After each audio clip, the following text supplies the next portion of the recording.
Hey guys, in today's video, I'm finally going to be getting started on some much needed upgrades on my Spooky Jeep project, starting with frame stiffeners. If you're new here, welcome to the channel, and don't forget to subscribe. I just want to give a big shout out to my Cornwell dealer. This plasma cutter is life-changing.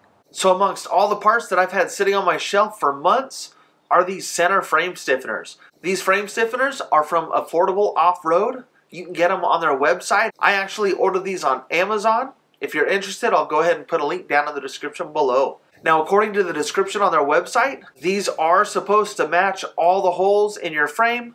I'm not 100% sure that that'll be true. Now, it does say in the instructions, if you have a lifted Jeep or it's modified, you might need to modify your frame stiffeners a little. I have a Rough Country long arm kit, so I am definitely going to need to match these up with some holes on there and cut out what I need and weld around it.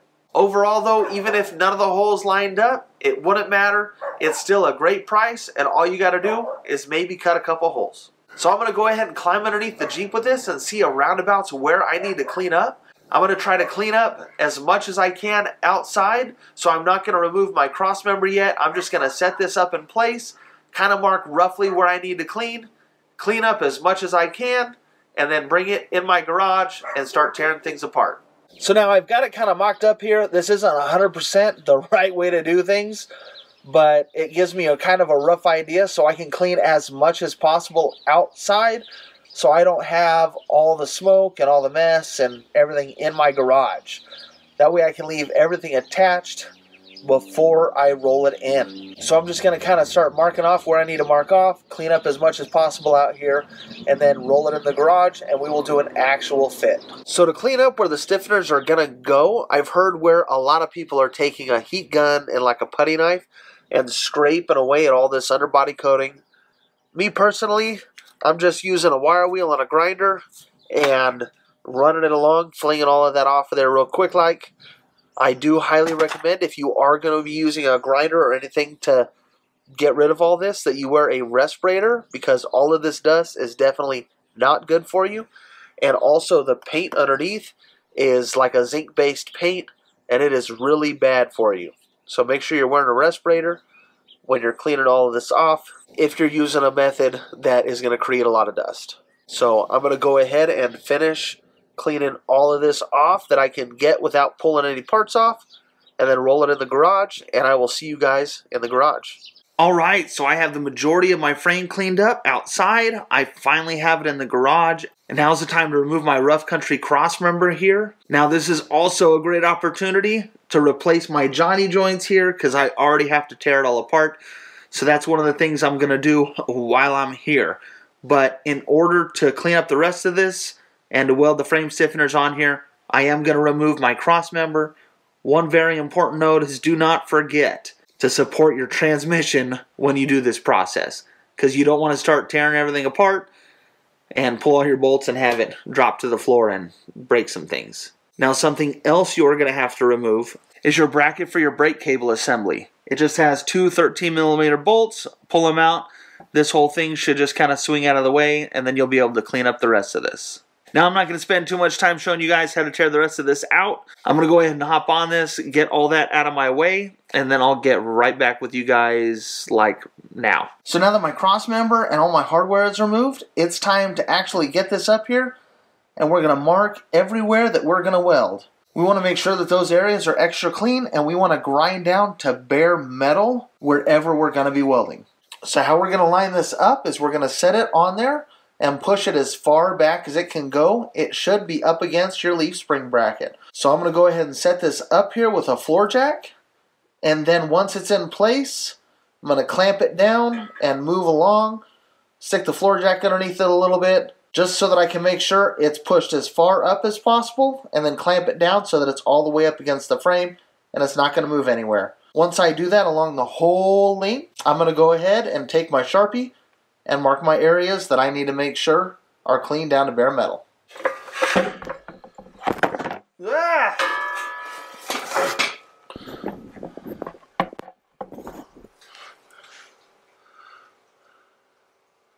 All good. So I'm actually thinking what I'm going to do, I got a couple of really big washers, and I'm going to line up the holes for the cross member and kind of bolt it on loosely to help hold it up in place, because I only got one jack and I'm kind of struggling. So I'm going to get it all up there, kind of get it started, and then use my jack to push it up in places where it needs to be, clamp it all down, mark it. And that hole almost lines perfectly with one of the holes I'm going to have to cut anyway. That one's a little out of whack.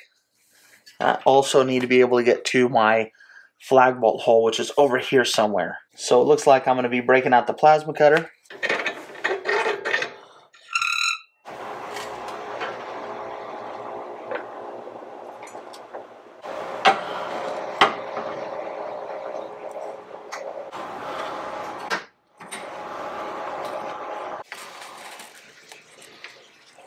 And then I'll mark that one there.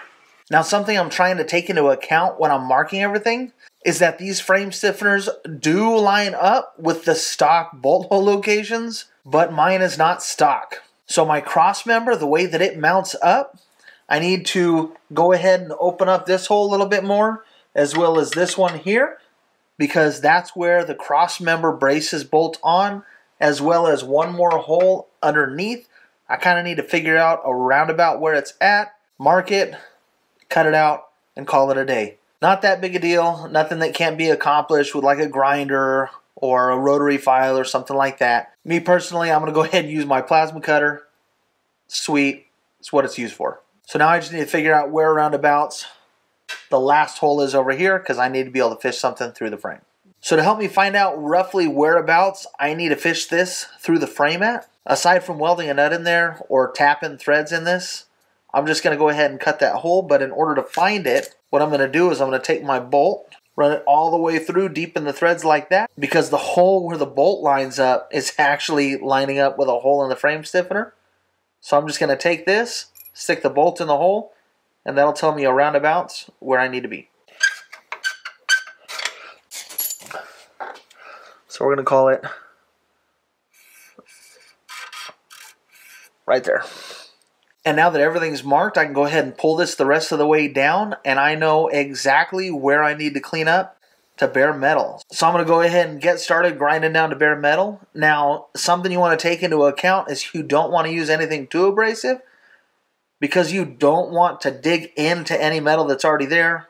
All this metal is super thin, hence the need for frame stiffeners.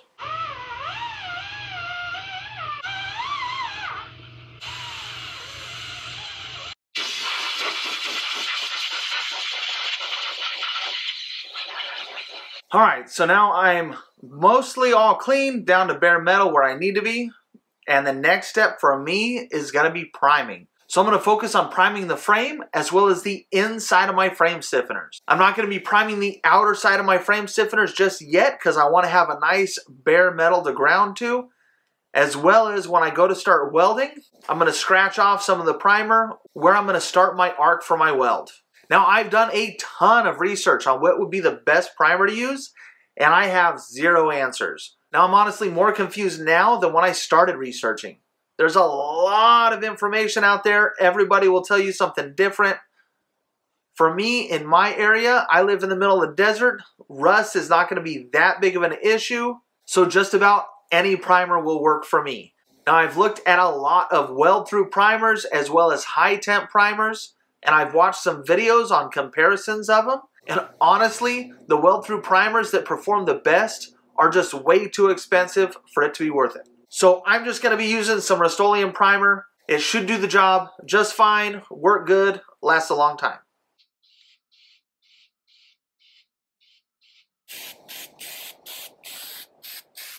You know, I'm just realizing I painted it too soon. I still got a cut on that thing. That's all right. I'm going to flip it over because my markings are on the other side. And go ahead and cut out what I need to cut out and go from there. So I'm about 90% sure that there's a 50% chance that I'm going to cut the right spots.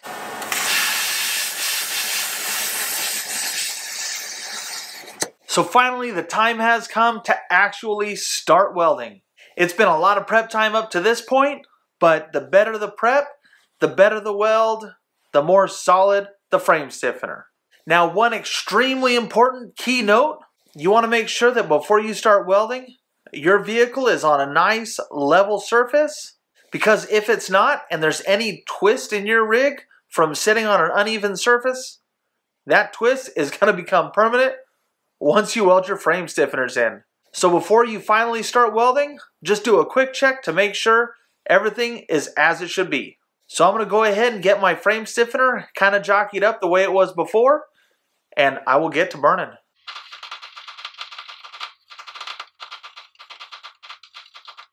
So now just a couple of quick tips as you're welding your frame stiffeners on. One, I highly suggest you invest in some earplugs.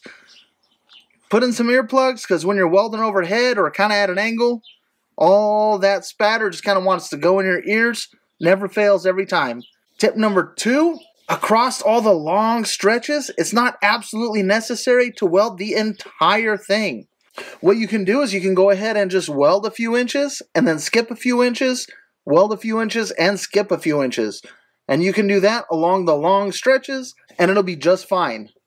Now this does a couple of things. For one, it helps to keep you from having to do a ton of overhead welding. But not only that, it'll kind of keep your heat down. That way you're not burning the carpet or not catching anything on fire on the other side of your floor pan. Now those spots that are left unwelded, it is okay. What you're going to want to do is pick up some auto body seam sealer and that'll fill in the other spots. And that'll help keep water from going in and it'll help seal up all those areas where you didn't weld. So I'm all done welding and I have to say I am terrible at overhead and vertical welding. Hopefully all this practice will help me improve. But don't look too closely at all these welds because they are nasty. But I'm officially done with welding. So now what I'm going to do is just grind down a few spots that are a little bit high I don't like. I'm going to kind of try to focus to make the entire side smooth. That way when I go to build my rock sliders, I got a nice smooth surface to mount to. And I don't have to do any grinding later. Also, at this point, now that all the welding is done and we're grinding, we need to make sure that we grind completely smooth where the transmission cross member is going to mount. So I'm going to go ahead and get it grinding, and then once I'm all done grinding is when I'm going to break out that seam sealer. So I'm ground down wherever I want to ground down. It's time for the body seam sealer. So this stuff here, it's workable for about 9 minutes it says. Should skin over, and then in 30 minutes it's paintable. Let me know in the comment section down below if you want me to do a full review on this stuff.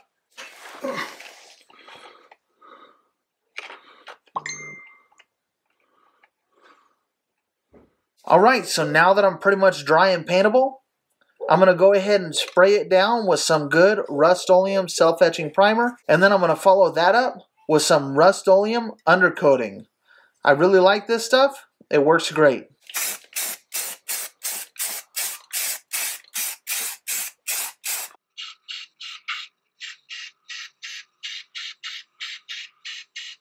So that's it. It's all done and stronger than it's ever been. Now my complete and honest review of these frame stiffeners in particular is I feel like they were rather difficult to install compared to some of the more expensive options out there. I did have to do some modifications to them. I had to cut out some spots. Towards the back, I had to notch it because of the way it was fitting up against the body. I had to cut some new holes in it to allow access to some of the existing frame holes, which I'm going to need to reinstall my long arm kit. And all the way towards the front, I had to notch a few spots so that it would fit properly and bend in the right place where the lower control brackets used to be. Now that's not an issue for you if you're going to be keeping your lower control brackets, but it is worth mentioning. I do honestly believe if I would have gotten one of the more expensive kits out there, I would not had to have done that much extra work. But one of the reasons why I went ahead with the cheap route is not only was it cost effective, but on the driver's side, I was going to have to make a bunch of modifications no matter what kit I bought because this has been in an accident. But overall, I'm pleased with the result. I'm pleased with how they're going to work. I'm not very pleased with the way some of my welds look. And now all that's left is for me to put this thing back together. Now on the parking brake assembly, it does recommend in this kit, it tells you to weld it in place. I am not going to do that. I'm going to go ahead and drill a couple of holes I'm going to do my best to try to match the existing location. If I don't make it, I don't make it. But what I am going to do is drill and tap and then just run some bolts in. That way it's secure and it's not forever secure. That way if I need to remove it in the future, I'm good to do so. Anyway, if you like this video, make sure you give this video a thumbs up. As always, don't forget to subscribe. You can check me out on Instagram at It's Project Venture, as well as the Tickety Talk at It's Project Venture. Thanks for watching.